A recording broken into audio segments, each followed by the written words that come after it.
വീണ്ടും നമുക്ക് നിക്കിയ സുന്നഹദോസിൻ്റെ വാർഷികത്തോടനുബന്ധിച്ച് നടന്ന പരിപാടികളെക്കുറിച്ച് സംസാരിക്കാം. 1700 വാർഷികമായിരുന്നുവല്ലോ. ഓൾറെഡി അങ്ങ് പറഞ്ഞതാണ്, മലയാളത്തിൽ സംസാരിച്ചതിനെക്കുറിച്ച് അങ്ങയോട് പല പ്രാവശ്യം പ്രത്യേകിച്ച് നാട്ടിൽ വന്നതിന് ശേഷം സംസാരം ഉണ്ടായിട്ടുണ്ട്. ആ മലയാളത്തിൽ സംസാരിക്കാനുള്ള കാരണം എന്താണ്? അതൊന്ന്. രണ്ട്, മലയാളത്തിൽ സംസാരിക്കുമ്പോൾ ലോകം കേൾക്കുന്നു അല്ലെങ്കിൽ ശ്രദ്ധിക്കുന്നു എന്നുള്ളൊരു അറിവിലൂടെയാണോ സംസാരിച്ചത്, അതോ ആത്മീയമായി ലോകത്തിന് നമ്മൾ മലയാളത്തിൽ സംസാരിക്കാം എന്ന് വിചാരിച്ചിട്ട് സംസാരിച്ചു? ദൈവതിരുനാമത്തിന് മഹത്വം ഉണ്ടാവട്ടെ. Blessed be the Holy Spirit, the Lord and giver of life, the consoler and source of communion. In the radiant sign of a dove, he consecrated the Lord Jesus in the Jordan River to proclaim to peoples far and near a year of grace and reconciliation. On Pentecost, as blazing fire, he redeemed Babel, and amid the diversity of the languages, he bestowed the one truth, which is the source of life. നേരത്തെ ആലോചിച്ച കാര്യമല്ല. അവിടെ ചെന്ന് കഴിയുമ്പോൾ ഒരു പ്രാർത്ഥന ചൊല്ലണമെന്നുള്ളത് നേരത്തെ അവർ പറഞ്ഞിരുന്നു. ആ പ്രാർത്ഥനയുടെ ഒരു സ്ക്രിപ്റ്റ് ഇംഗ്ലീഷിൽ തന്നെ എനിക്ക് തന്നിരുന്നു. ആ സ്ക്രിപ്റ്റ് ചൊല്ലാമെന്ന് വിചാരിച്ച് എൻ്റെ കയ്യിലുണ്ടായിരുന്നു.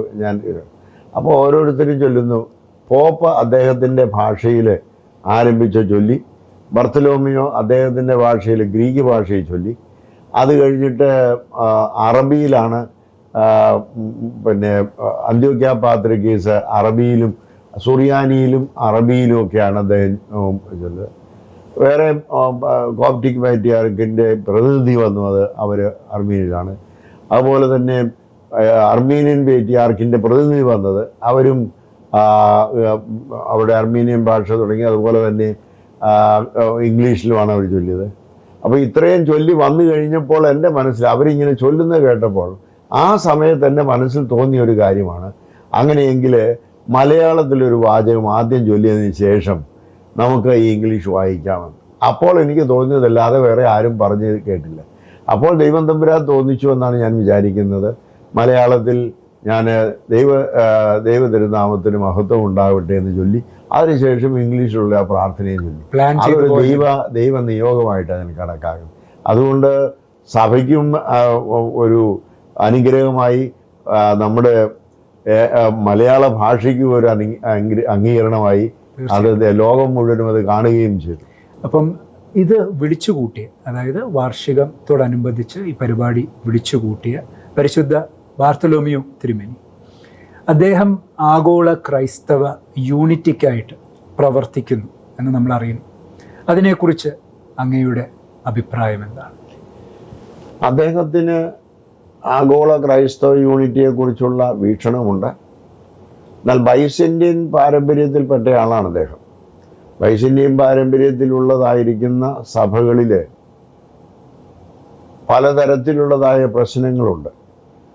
അതായത് റഷ്യൻ ഓർത്തഡോക്സ് സഭയുടെ വിഭാഗമായ അവരോട് ചേർന്ന് നിൽക്കുന്ന കുറേ സ്ലാവോണിക് ഓർത്തഡോക്സ് സഭകളുണ്ട്. ഈ ബർത്തലോമിയോട് അനുകൂലിച്ച് നിൽക്കുന്ന കുറേ ഗ്രീക്ക് പാരമ്പര്യത്തിലുള്ളതായിരിക്കുന്ന സഭകളുണ്ട്. ഇവർ തമ്മിലുള്ളതായിരിക്കുന്ന ചില പ്രശ്നങ്ങൾ ഇപ്പോഴും നിലനിൽക്കുന്നുണ്ട്. അതുകൊണ്ട് അവർക്കതിൽ യോജിച്ചു വരുവാനായിട്ടുള്ള ബുദ്ധിമുട്ടുകളുണ്ട്. എന്നാൽ അത് ചർച്ച ചെയ്ത് പരിഹരിക്കാൻ ശ്രമിച്ചുകൊണ്ടിരിക്കുകയാണ്.